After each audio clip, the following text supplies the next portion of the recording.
Bienvenido a su programa Hablemos de Salud. Yo soy la doctora Jessica Álvarez y hoy contamos con la presencia de la doctora Marisabel González. En breve conoceremos mucho más sobre ella.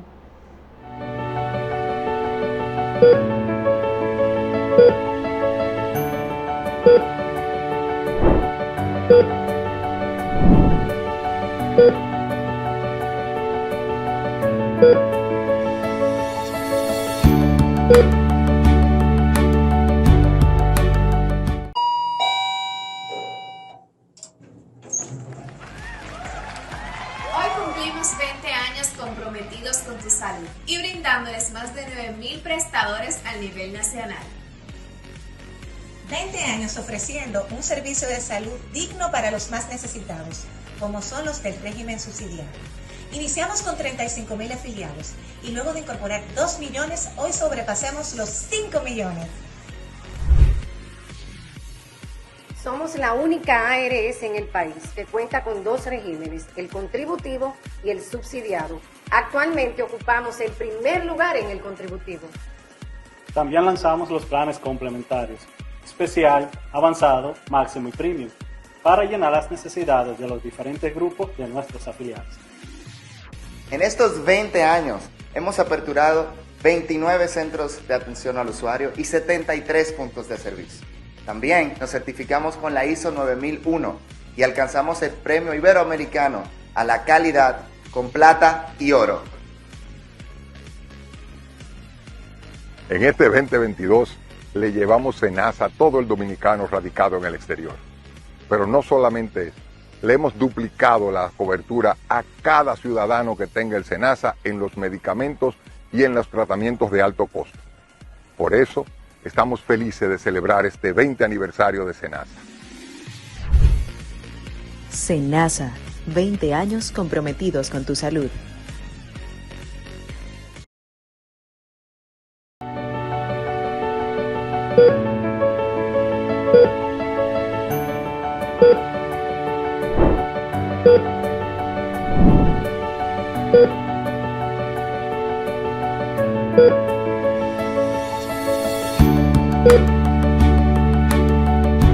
Como dije anteriormente, hoy contamos con la presencia de la doctora Marisabel González, médico y radióloga. Doctora, un placer tenerla hoy aquí en el programa. Un placer, gracias por la invitación. Doctora, usted es directora en el Departamento de Imagenología en CEDIMA. Sí. En el Departamento de Imagenología, ¿cuáles son esos estudios que las personas generalmente van a realizarse? Bueno, nosotros contamos, las personas van realmente a realizarse tanto sonografías, tomografías, resonancias.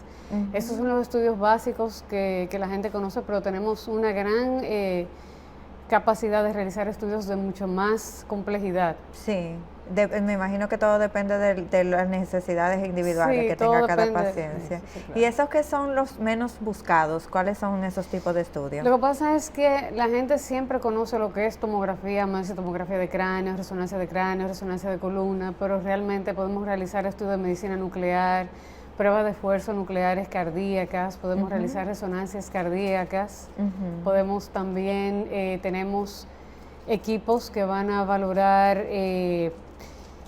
la función del corazón mediante estudios de medicina nuclear. Son muchos estudios realmente con los que contamos que la gente prácticamente no piensa en ellos hasta que los necesita. Sí. Y cuando habla de medicina nuclear, más o menos, para entenderlo, ¿a qué abarcaría todo esto? Bueno, un estudio de medicina nuclear muy conocido es la gammagrafía de tiroides. Okay. Si usted tiene algún problema en la tiroides, un nódulo que le ve su doctor, usualmente le indica una gammagrafía. Eso es un estudio de medicina nuclear muy conocido y es uno de los más indicados.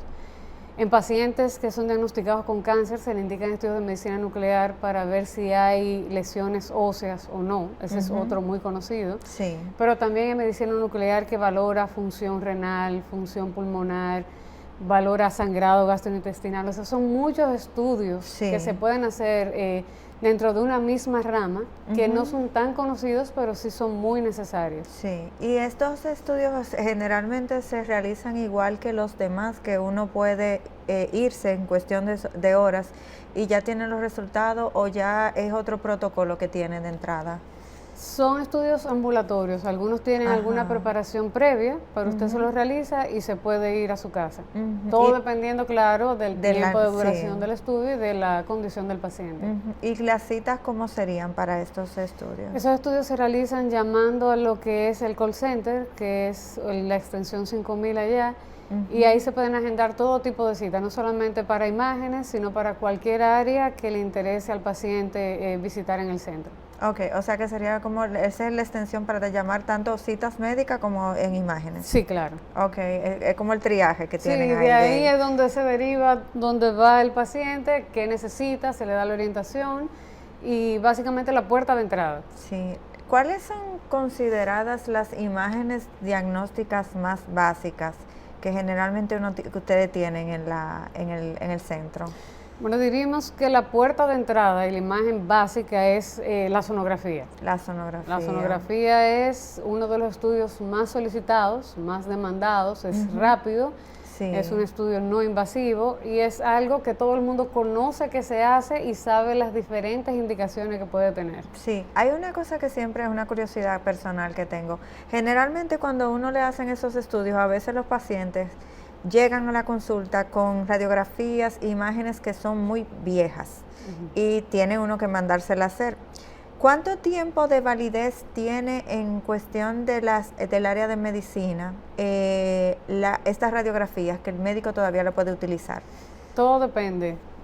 Una mamografía que esté normal tiene una validez de 1 año, a menos que el paciente presente algún síntoma que amerite que se repita. Una sonografía también todo va a depender. Una sonografía que está normal en un paciente que se está haciendo un chequeo de rutina, o sea que no se siente nada, es un estudio que tendrá validez, depende de qué tanto tiempo dure ese paciente en realizarse sus chequeos periódicos. Entiendo. Pero realmente si un paciente tiene alguna sintomatología, cualquier persona, y viene con un estudio de 6 meses, lo ideal es repetirlo porque todo puede haber cambiado. Todo depende del cuadro clínico. Todo va a depender, sí. Entiendo. El tiempo de espera que generalmente tienen los pacientes para hacerse estos estudios, y si por ejemplo pudiera realizarse varios el mismo día, o ya sí tendría que hacer diferentes citas para cada estudio. Pudieran hacerse algunos estudios el mismo día, todo va a depender de la duración de cada uno y de cómo se puedan coordinar, y para eso está, como le dije, el call center, y se puede hacer una mamografía, sonografía, rayo X, tomografía, todo eso se puede hacer en un mismo día. Entiendo. Y no hay ningún inconveniente. Hay otra cosa que la población siempre tiene miedo cuando se va a hacer estudios de imágenes, y son las radiaciones. Sería bueno que en este momento nos hablara un poquito de la seguridad que hay con respecto a las radiaciones que reciben cuando están pasando por estos procesos.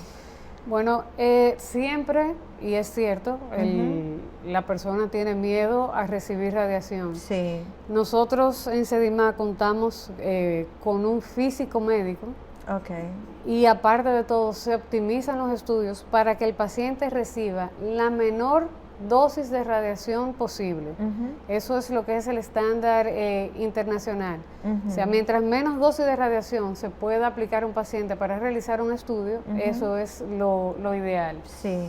No hay que tener miedo, porque los estudios que se realizan con criterio, y básicamente eso no va a tener un riesgo significativo al paciente. Ahora, usted no se va a hacer una tomografía mensual. Exacto. Eso no va a suceder, a menos que tenga alguna indicación muy especial. Otra cosa es la sonografía. La sonografía no tiene ninguna radiación. Exacto. La resonancia tampoco. Hay que siempre individualizar cada caso, y cada paciente puede, ya de hecho, recibe en alguna de sus imágenes la dosis de radiación que se le aplicó durante el estudio, y pudiera saber qué dosis acumulada lleva y cuál puede recibir durante ese año. Todo o sea, eso que, se puede le lograr. miden la cantidad de radiación que tiene de forma individual. La que se aplicó durante el estudio, sí. Lo que pasa es que yo solamente puedo medir la que se aplica en mi centro. Ajá. Pero si el paciente fuera de ahí, No, pues, ya eso es otra, Sí. eso es otra cosa. Sí, y en las pacientes que están embarazadas, ¿cuáles serían las indicaciones si en caso de necesitar un tipo de diagnóstico con radiaciones? En lo que es medicina, se Ajá. valora riesgo-beneficio. Todo va a depender. Una paciente embarazada que se sienta, por ejemplo, una anomalía en una mama, entraría primero por sonografía.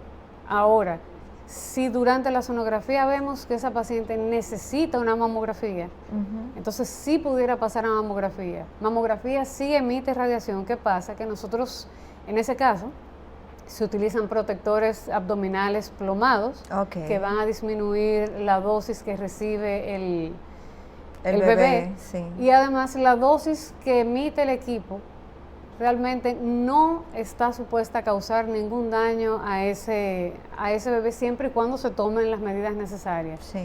Pero no se va a realizar, vamos a una mamografía, no. La vamos a realizar cuando se amerite. Sí, cuando sean casos Cuando sean especiales. casos puntuales donde yo digo, bueno, yo necesito este estudio para un diagnóstico, entonces yo voy a sopesar riesgo, beneficio para el paciente. Sí, ¿y cuáles son las contraindicaciones ya que serían, que no se pudieran refutar para realizarse algún estudio radiográfico o diagnóstico de este tipo? O sea, ¿tú dices en embarazadas? O No, en general, esto es una contraindicación, no podemos. Bueno, hay contraindicaciones como son, pero básicamente eso ya se está manejando, marcapasos y resonancia. Exacto. Pero ahora los marcapasos, algunos marcapasos modernos, son aptos para entrar a un resonador como tenemos 1.5, no al 3 Tesla, que también lo tenemos, y en ese caso sí se coordina con nuestro físico médico y él se encarga de monitorizar qué marcapaso tiene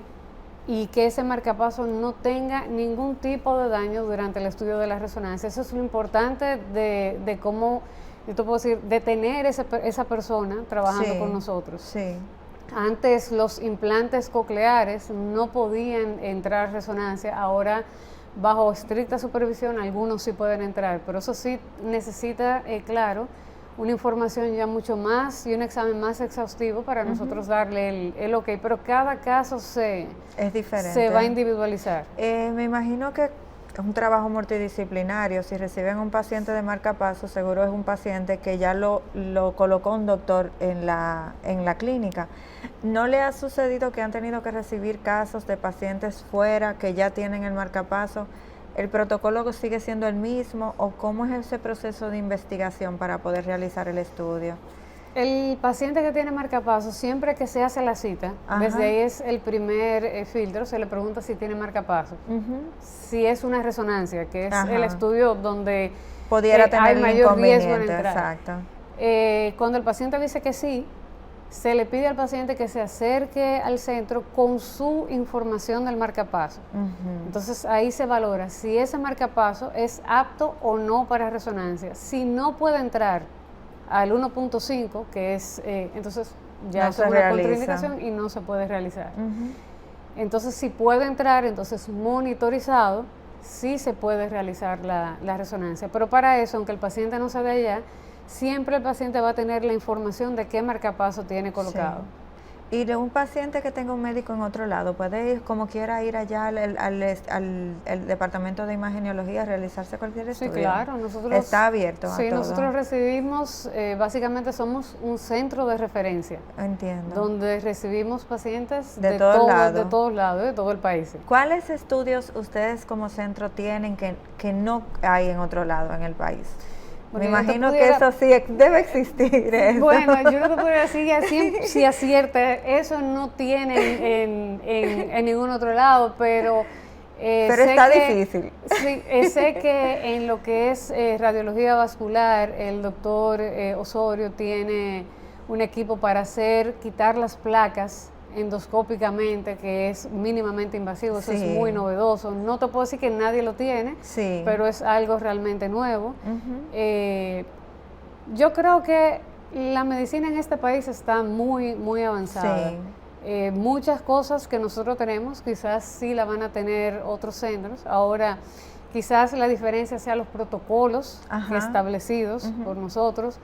Un valor muy importante son lo que es nuestros radiólogos. Son radiólogos dedicados a cada área. Nosotros iniciamos, ya no somos los únicos, pero sí fuimos los pioneros en lo que era la radiología subespecializada. Son radiólogos, por ejemplo, si te haces una resonancia, tomografía de la cabeza, te la va a leer un neuroradiólogo. Entiendo. Si es una resonancia, tomografía, cualquier estudio de hombro, te lo va a leer una radióloga musculoesquelética que solamente lee se dedica a esa área del cuerpo. Mamografía, alguien que solamente se dedica a mama, en ese caso yo.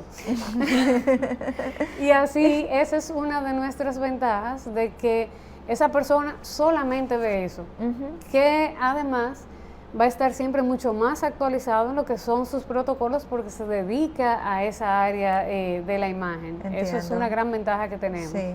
¿Y más o menos cuántos tipos de subdivisiones tiene el área de la radiología? Porque acabo de escuchar eso ahora mismo. Bueno, hay muchas subdivisiones. Tenemos radiólogos intervencionistas, vasculares y viscerales. Vasculares son para fines venosos, arteriales. Esos radiólogos intervencionistas pueden tratar problemas de embolizaciones, sangrado gastrointestinales. Es una rama muy, muy compleja y que realmente lo tenemos disponible.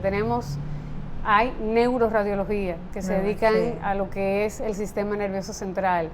Radiólogos viscerales, que son los que van a ver tórax, abdomen. Radiólogos musculoesqueléticos, que van a ver columna, hombro, rodilla, tobillo. O sea, la medicina está... Médicos nucleares, que van a ver solo medicina nuclear. Radiólogos cardíacos, que solamente ven patologías cardíacas. Entonces, es una gran división la que hay ahora mismo. Y toda esa división ustedes la tienen justo la tenemos allá. todas, Esto ya sería como una pregunta poquito personal, porque siempre cuando uno ve la radiografía, uno se hace la sonografía, uno ve a esa persona detrás de la sonografía y generalmente uno le pregunta, ¿estoy bien o estoy mal? Y simple y llanamente mantienen ese hermetismo. ¿Qué se siente de ese lado? Porque yo me imagino que ustedes saben cuando van a dar una buena o una mala noticia y de repente no es tan bueno lo que le espera el paciente. Como doctor en ese momento, ¿cómo lo maneja? Mira, es muy difícil. Realmente nuestro país y nuestra cultura conversa mucho con el paciente.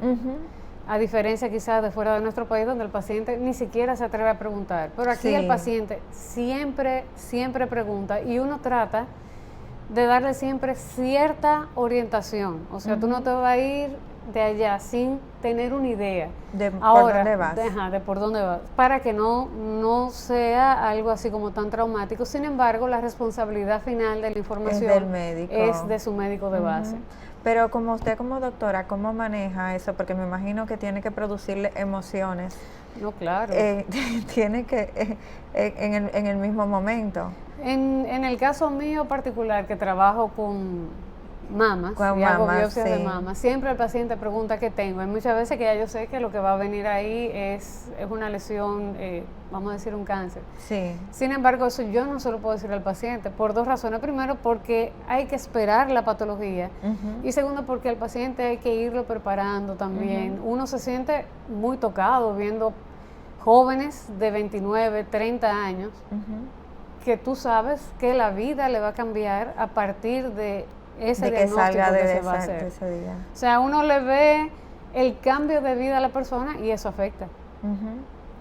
Porque uno sabe que todo va a cambiar cuando uno recibe un diagnóstico de una patología maligna, la vida cambia, la tuya y la de la familia. Ya que usted está en esa área de la mamografía, ¿cada cuánto tiempo es lo apropiado para que una mujer se repita ese procedimiento de mamografía? La mamografía debe realizarse anual. Una vez al año, Una vez al año, siempre, a menos, y eso usted lo va a ver en el reporte o su médico le va a decir, que haya indicaciones que ameriten otra cosa. Si hay una lesión que uno considera que debe darle seguimiento en 6 meses, se pone la recomendación en el reporte y se habla de un control en 6 meses. Ya esa no sería anual, sino en 6 meses. Cada 6 meses.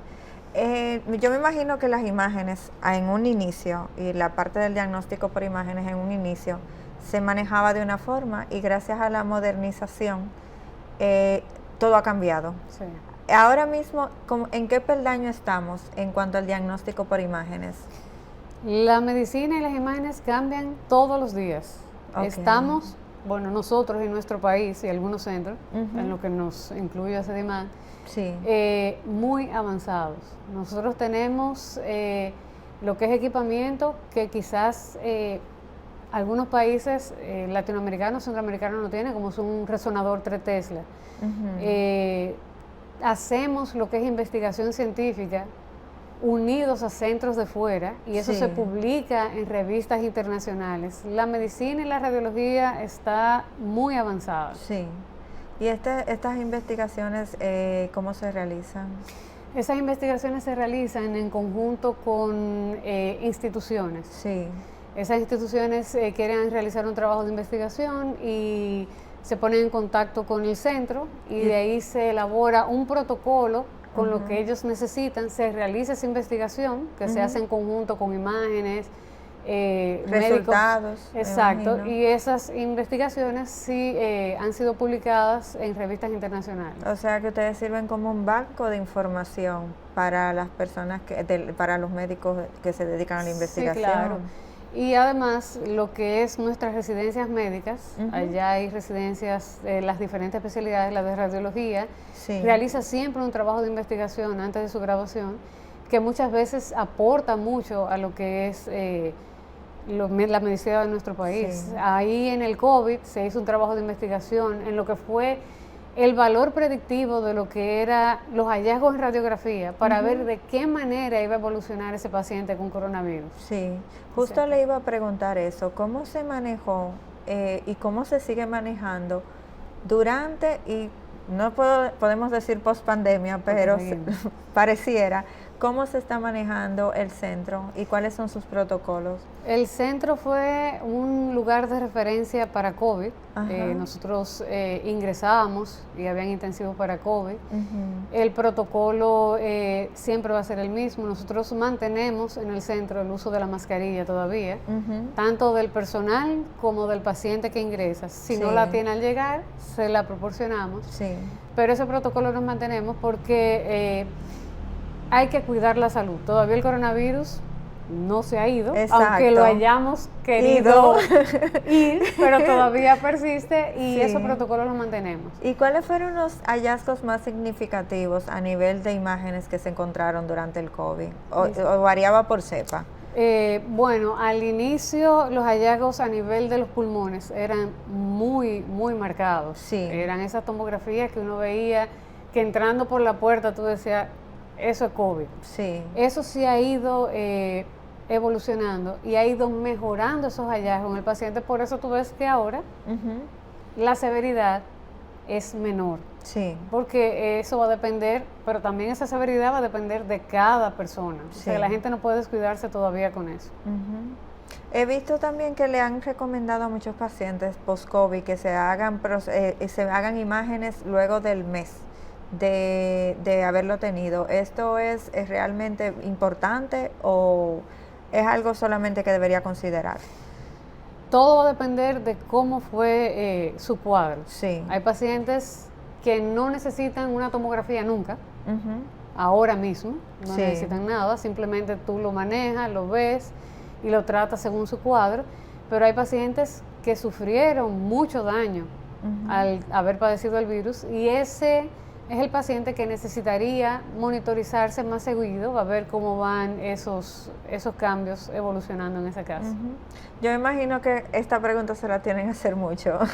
¿Cogen seguro en la clínica? Claro que sí.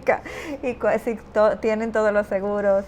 Bueno, todos, no te sé decir porque ese es un departamento que no le corresponde, no lo maneja. Pero sí sé que sí se toma la gran mayoría de los seguros. Entiendo. Y la gente lo único que tiene que hacer es llamar y preguntar. Y se le va a dar toda la información. Sí, el tiempo, para la entrega de los resultados, ¿eso es físico o hay alguna forma que se maneja que sería ya vía online o su página? Tenemos las dos maneras. Depende también. Al paciente se le oferta que puede ver su resultado en línea. Se le entrega un código de acceso, entra a lo que es el portal de Sedimat y busca su resultado en línea. Sí. De esa manera se realiza el estudio, ese resultado lo puede ver donde quiera que esté, inclusive si su médico es de aquí, si su médico es del exterior, va a poder ver ese resultado. Ahora hay pacientes que todavía piden sus estudios en físico y se les entrega, ya sea DVD o a veces si la sonografía la quieren impresa, se le entregan impresa, pero la realidad es que vamos evolucionando a lo que es sus resultados en línea. Sí. ¿Existen diferentes técnicas de radiografía o de imágenes o eso es algo que es lo mismo siempre? No, todo tiene su, Su todo momento. tiene su librito y todo tiene su manera de realizarse. Sí. Inclusive no es lo mismo hacer una radiografía de hombre en un paciente que llega por un dolor a un paciente que tiene una fractura. O sea, hay que individualizar a cada paciente y ver cuál es el estudio que le toca y que mejor va a valorar su patología. Sí. Eso es lo más importante. ¿Y cómo manejan esos pacientes que llegan de emergencia y necesitan de un diagnóstico, o sea, de una radiografía inmediata? Nosotros trabajamos 24 horas, los 7 días de la semana. Sí. Emergencia, recibe el paciente, el médico de emergencia es el que va a decidir qué estudio necesita.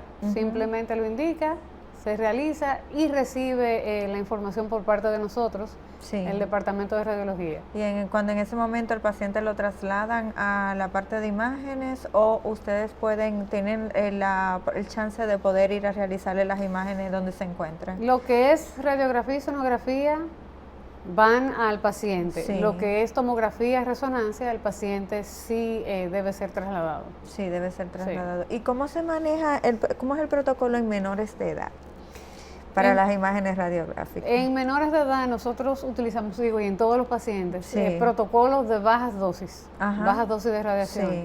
Siempre el menor va a estar protegido, todo paciente de hecho está protegido de recibir la menor dosis de radiación. Sedimat maneja mucho lo que es cardiología pediátrica, que eso es ya otro departamento. Se le realizan todos los estudios que ameriten. El protocolo va a ser realizarse lo que el paciente necesita, no importa la edad. Siempre ajustando, porque eso es lo importante. O sea, yo no puedo hacer una tomografía a un adulto igual que se la voy a hacer a un niño. Debemos ajustar todo, dosis, tiempo, todo. Las radiaciones son diferentes, varían. Debemos ajustar, claro. Entiendo. Y la misma persona que está entrenada para adultos, está entrenada también para recibir niños, o ya si tienen una parte, como tienen las subdivisiones, hay uno que se encarga de los niños. No. Lo que es en el caso pediátrico de nosotros, sí hay un grupo que se encarga de lo que es imágenes pediátricas, pero sobre todo cardíaco. No vemos tanta pediatría como centro, pero sí los radiólogos que están entrenados ven pediatría también. Entiendo, ok. Los pacientes ya que están comprometidos, un paciente que tenga algún tipo de enfermedad, ya sea cáncer o algo así, que tengan que hacerle estudios más frecuentes, ¿cómo manejan las radiaciones con ese paciente? Se van a hacer estudios de imágenes siempre que el paciente lo necesite. Sí. Hay mucho miedo a la radiación, pero la realidad es que no es tanto lo que recibe el paciente. Esa dosis que recibe el paciente cuando se hace un estudio es mínima, no debería suceder nada. Sí. Entonces, como te digo, beneficio, riesgo. Si el paciente oncológico necesita su estudio para ver cómo va evolucionando su tratamiento de quimioterapia, se debe realizar el estudio y no hay que tenerle miedo, porque no va a pasar nada por eso. Entiendo. Bueno, doctora, lamentablemente tenemos que ir a la pausa, pero sí la voy a dejar con una pregunta.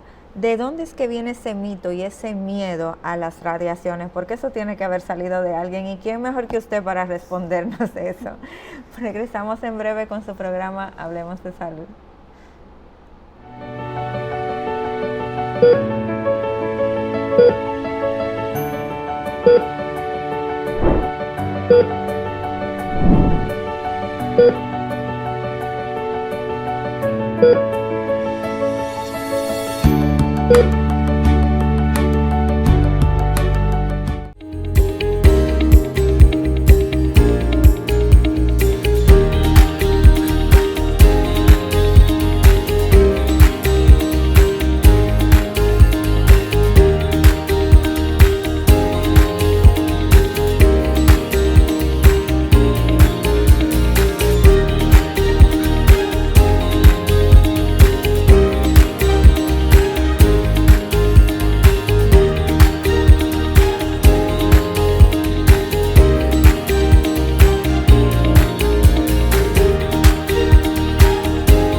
Regresamos nuevamente a su programa Hablemos de Salud con la doctora María Isabel.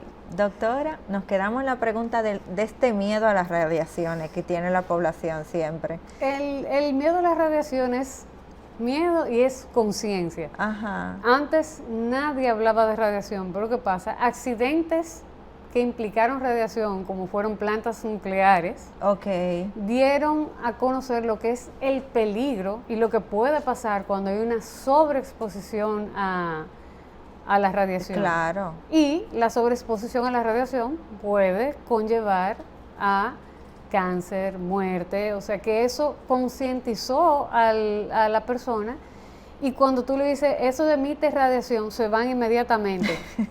Me voy a Chernobyl, me voy a una planta nuclear, sí. me voy a bomba, Hiroshima, exacto. y me voy a cáncer. Exacto. Y la gente asocia radiación con cáncer. Siempre que hay un estudio que utilice radiación, existe la posibilidad, aunque sea mínima, de que se produzca una lesión. Eso es imposible de tú evitarlo por completo. Por eso le digo, se hace cuando se necesite y con los criterios adecuados para realizarlo. Pero imagino también que el mejor ejemplo son ustedes que están en la zona de combate de las radiaciones 24/7 y todo está bien. Claro, allá se cumplen todos los protocolos. Sí, claro. Las paredes están plomadas, el personal utiliza dosímetros donde se mide la exposición que tiene el personal que trabaja haciendo estudios que conllevan radiación. Ese dosímetro se lee periódicamente y se mide la radiación que ha recibido cada empleado. Eso es muy importante. Entiendo. Y hasta el día de hoy no ha habido empleados que hayan recibido mayor dosis de la necesaria. Y si en dado caso, gracias a Dios que no ha pasado, que suceda ese tipo de situaciones, ¿qué se hace con el empleado para ayudarlo? Ese empleado no ha sucedido, pero se retira de exposición a radiación. ¿Tiene que durar de por vida la exposición o es un tiempo? No, porque la dosis se calcula por año. Entonces va disminuyendo después. Ya, cuando pasa se calcula no es por algo año. Que se va a quedar ahí adentro. Los efectos pudieran quedarse por la dosis de radiación, pero para eso nosotros tenemos todo un su físico cuidado médico que se encarga de monitorizar y de dar las indicaciones en cada caso en particular. Entiendo. Ustedes tienen un servicio 24 horas de resonancia. Sí. ¿En qué consiste este servicio? Damos la oportunidad al paciente de ir a realizarse su resonancia 24 horas, con y sin inyección de medio de contraste. Pronto vamos a tener también tomografías 24 horas, eso casi estamos iniciando. ¿Qué facilidad tú tienes? Si trabajas hasta las 8, 9 de la noche y tú decides que tu estudio te lo quieres hacer a las 12 de la noche porque es más conveniente para ti, agenda tu cita a las 12 de la noche y nosotros lo realizamos. Entiendo. ¿Y cuál sería el procedimiento, tiempo de espera para realizárselo? Es el mismo, se realiza la cita. Nosotros nos manejamos básicamente por cita, porque el volumen realmente que recibimos es muy grande. Entonces, para organizarnos, es ideal que el paciente haga su cita. Sí, con el 24 horas le estamos dando la oportunidad de que quizás en un horario laboral no puede, pero sí tiene el chance de ir a cualquier hora. Yo pensando que ahorita puede tener el horario 24 horas más lleno que el laboral normal. Bueno, abrimos con un equipo y ahora vamos a abrir con el segundo, porque porque efectivamente lo que está sucediendo. Es lo que está y el procedimiento también sería llamar al mismo número para agendar su cita y decir que necesita la resonancia en el horario nocturno. Sí, si prefiere el horario nocturno, se le agenda en ese horario. ¿Hay algunas indicaciones que tienen que realizarse los pacientes antes de ir a hacerse los estudios? Nosotros, para hacer estudios con inyección de medio de contraste, se le pide al paciente una creatinina para ver cómo está su función renal. Sí. Y si esa función renal está alterada, pues se prefiere que ese paciente visite su médico de base, su nefrólogo, corrija esto, entonces nosotros luego hacemos el estudio. Esa es la importancia de que cada paciente se revisa y se individualiza, porque Si todo el que llegara le hiciéramos la tomografía sin ningún criterio, pues ahí hubiésemos creado problemas en un paciente donde se pudiera evitar.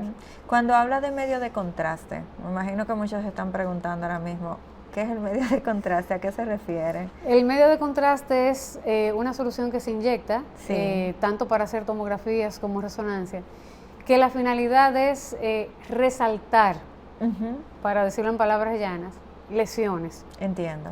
Si usted tiene un tumor en el hígado, quizás en una tomografía sin contraste, en una resonancia no se va a ver, pero cuando se inyecta, como el tumor va a formar vasos, o sea, es algo muy vascular, ese tumor va a captar, o sea, va a prender luego de la inyección de medio de contraste y va a ayudar a identificarlo.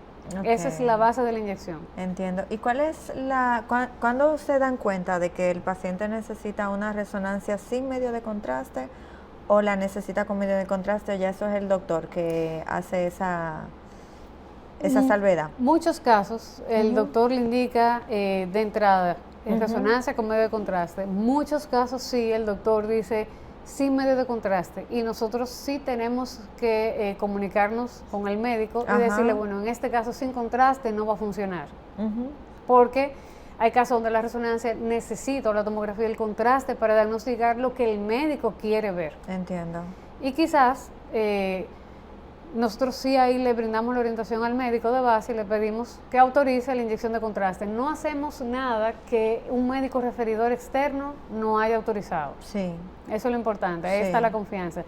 Si él dice sin contraste, al menos que él autorice, no inyectamos.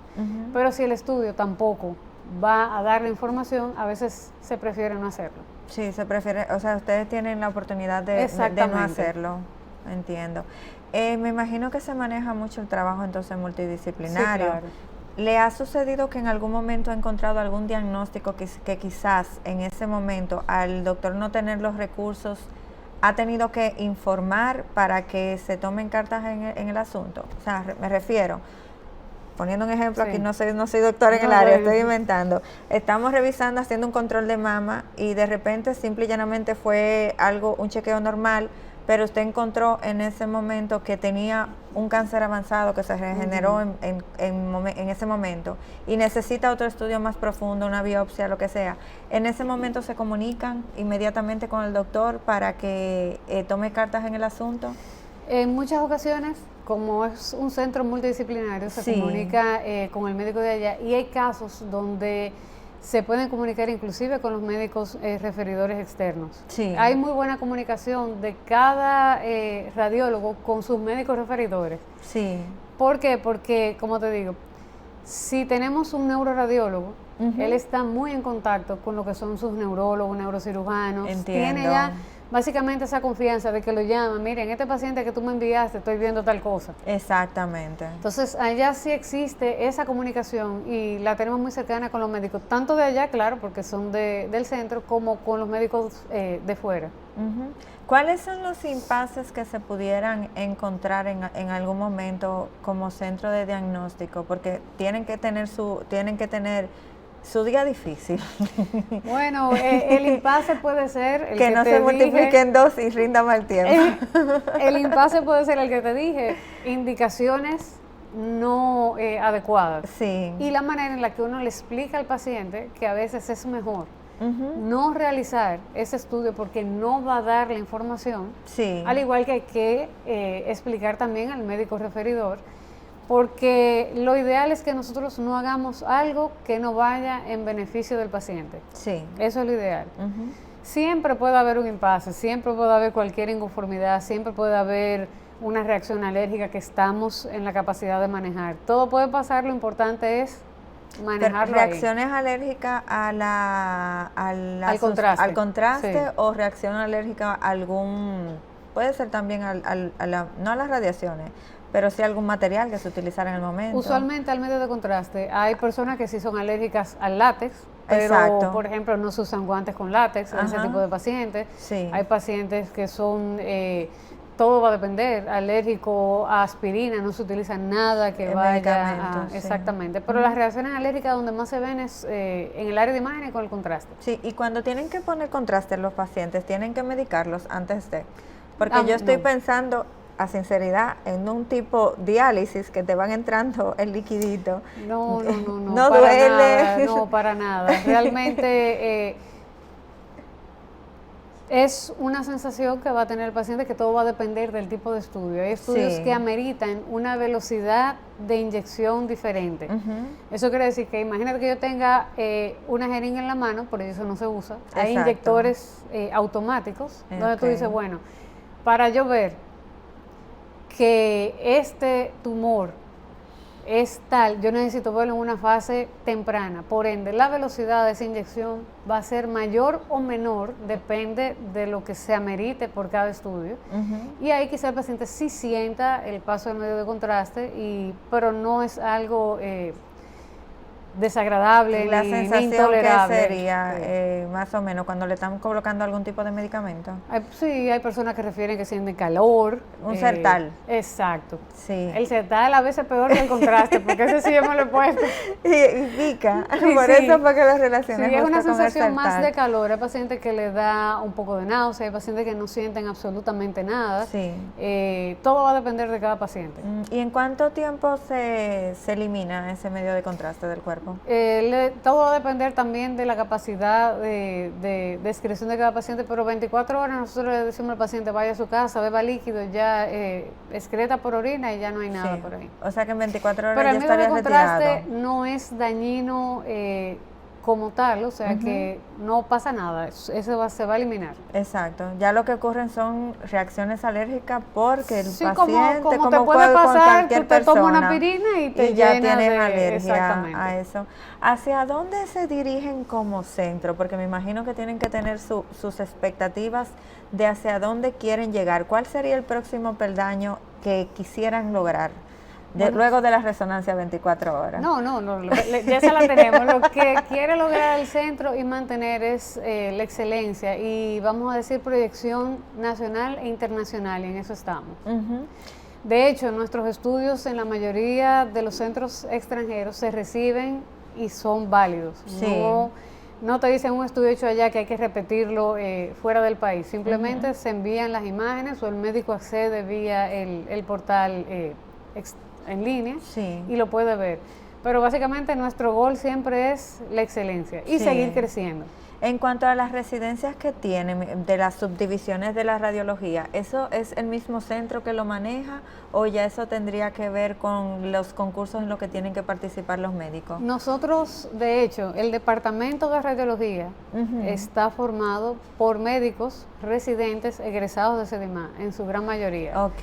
O sea, tenemos, la gran mayoría somos egresados de allá, incluyéndome a mí. Ajá.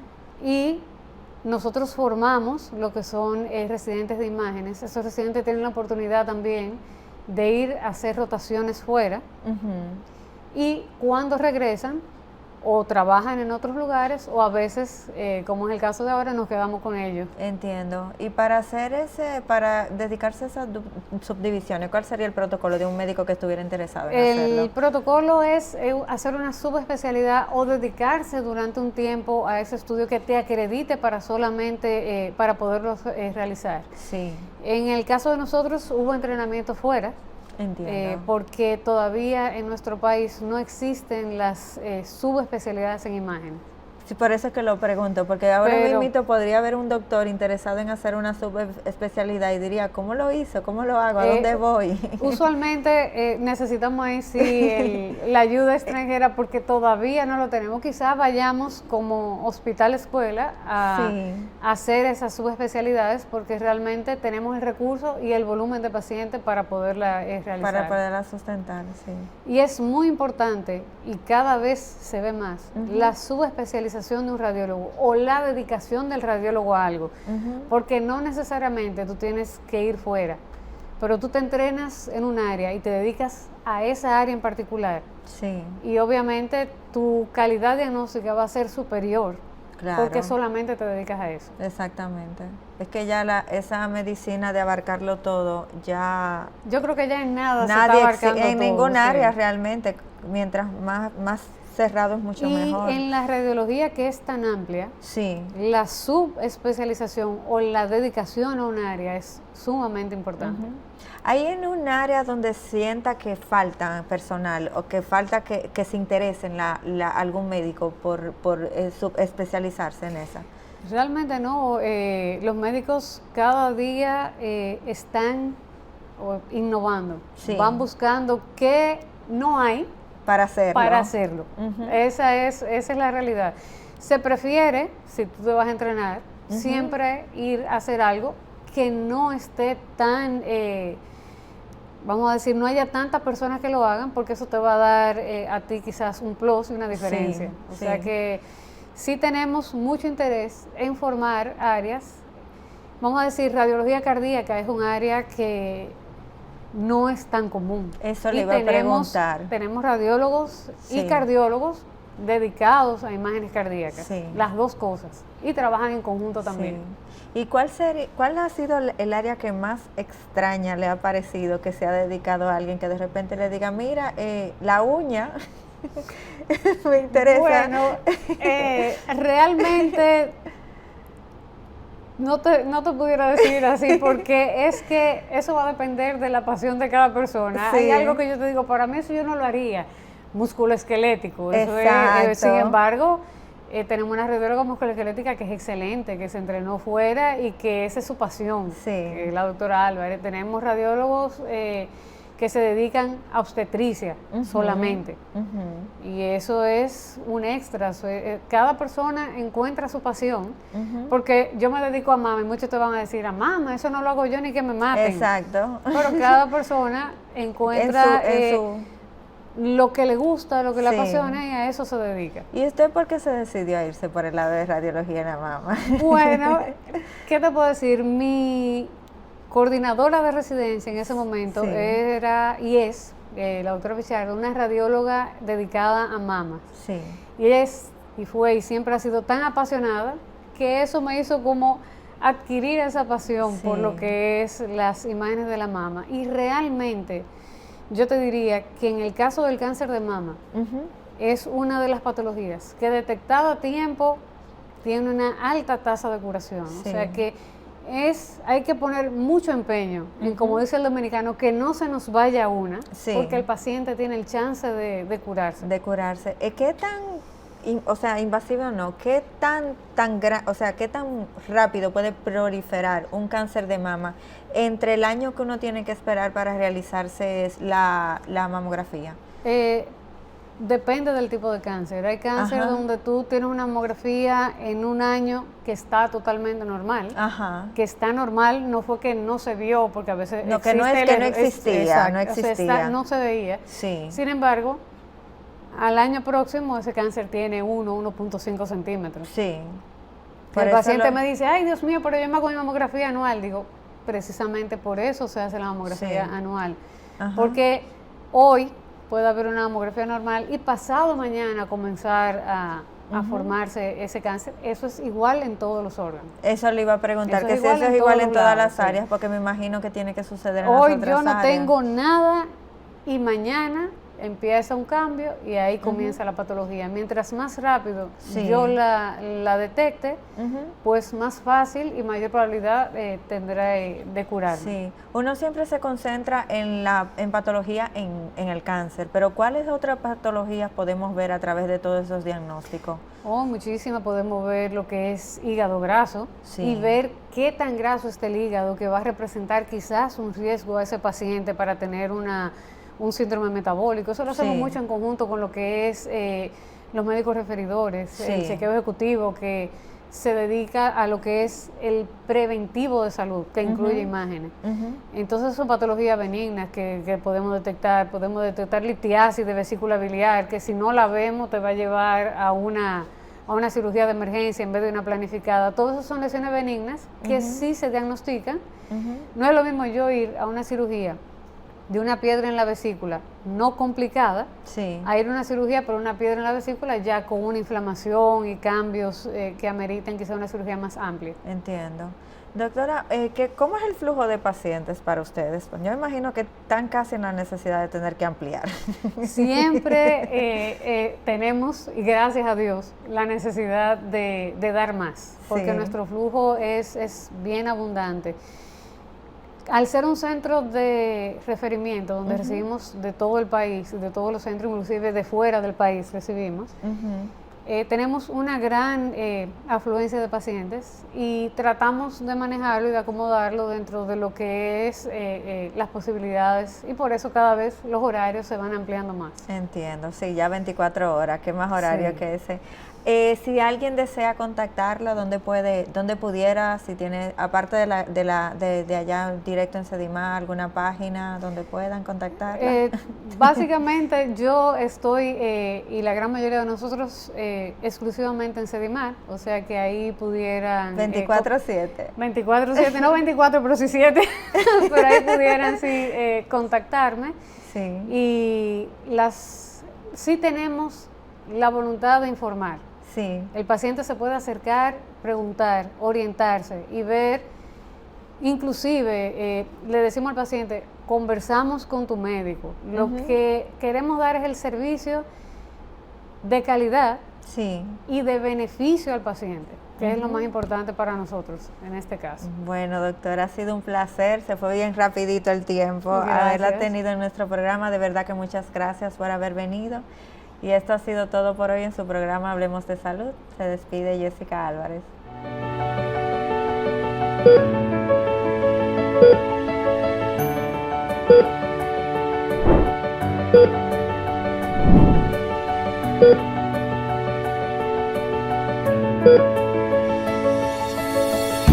Thank you.